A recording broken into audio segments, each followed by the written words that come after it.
Hello everyone, in this video we are going to learn about malting process. So malting is generally done to produce good quality of malt which is used as an ingredient in the production of beer.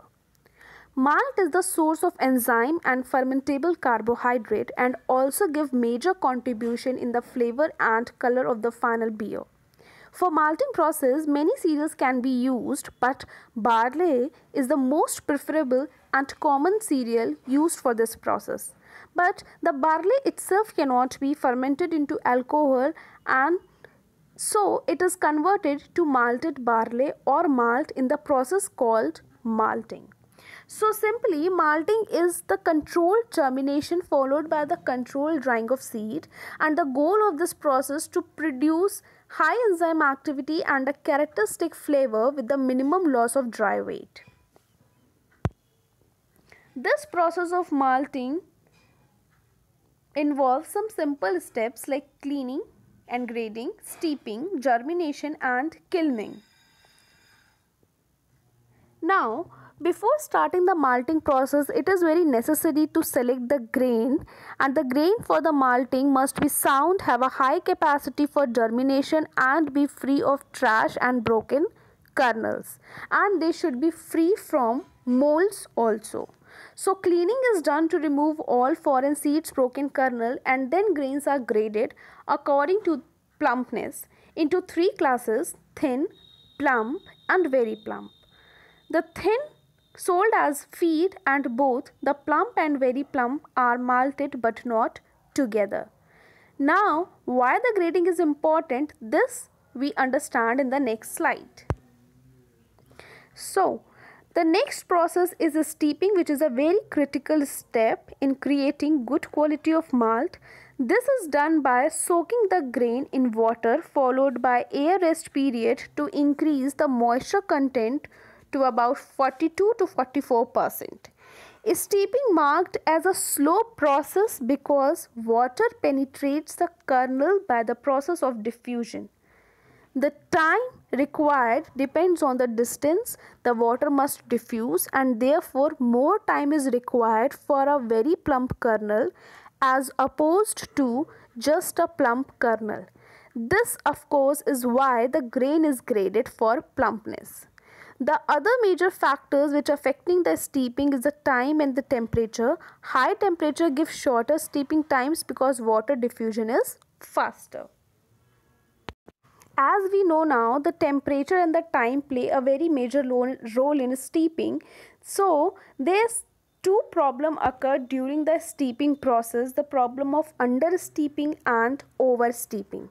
So under steeping simply means when the steeping time is too short, the barley is under steeped. This means that insufficient water has been absorbed and the center of the kernel is often dry, and generally the resultant malt is of low quality. Over steeping, on the other hand, is not the uptake of too much water. Actually, over steeping appears to be related to the extended time of submersion of the grains. The result of over steeping are delay in the onset of germination, increased growth of mold and bacteria, and it also causes production of undesirable odors. So, in order to avoid these two conditions, one must have a proper focus on time and temperature. Now, steeping is complete when the barley reached to a sufficient moisture level to allow uniform breakdown of starch and protein. After this, grain is removed from the water and placed in the bed to germinate. So, germination starts by which a new plant starts to form. Grain starts growing at a controlled temperature and with a good flow of moist air. Germination usually takes 4 to 5 days. The air flow must be continuous or interrupted, and the temperature can vary from 12 to 20 degrees centigrade. The grain bed is usually wet down twice during the germination period. To achieve a high quality and constant germination, moisture of the grain, temperature of the grain and amount of air flowed through bed must be controlled. So the end result of this process is a green malt which is actually having 45% moisture content.